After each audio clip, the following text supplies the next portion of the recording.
ஒரு அழகான கிராமத்தில் 3 புறாக்கள் வாழ்ந்தன. வானில், சிட்டு மற்றும் கிளி.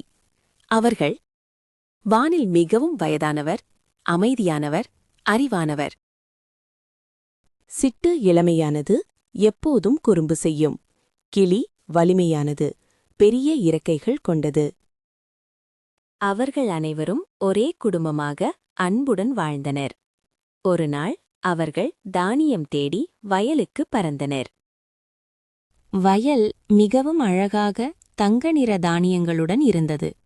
சிட்டு உற்சாகத்துடன் விரைந்து தரையில் இறங்கியது. மெதுவாக சிட்டு என்று வானில் எச்சரித்தார். எப்போதும் சுற்றிலும் பார். கிளி தானியங்களை பொறுமையாக எடுக்கத் தொடங்கியது. திடீரென்று ஒரு கண்ணுக்குத் தெரியாத வலை அவர்களை சூழ்ந்தது. அவர்கள் மூவரும் ஒரு கண்ணுக்குத் தெரியாத வலை அவர்களை சூழ்ந்தது. அவர்கள் மூவரும் வலையில் சிக்கிக் கொண்டனர்.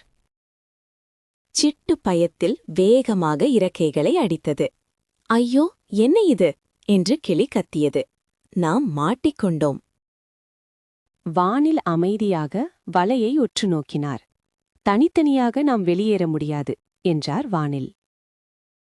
நாம் ஒரே நேரத்தில் வேலை செய்ய வேண்டும், அதுவே ஒரே வழி. கிளி தயக்கத்துடன், ஆனால் நாம் எதை செய்ய வேண்டும் என்று கேட்டது.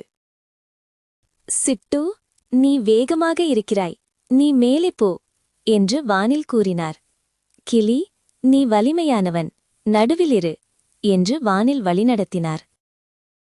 நான் 3ஆம் எண்ணில் நாம் அனைவரும் ஒரே நேரத்தில் பறப்போம். சிட்டு பயத்துடன் தலையசைத்தது. கிளி தயாரானது. 1 வானில் சத்தமாக கத்தினார்.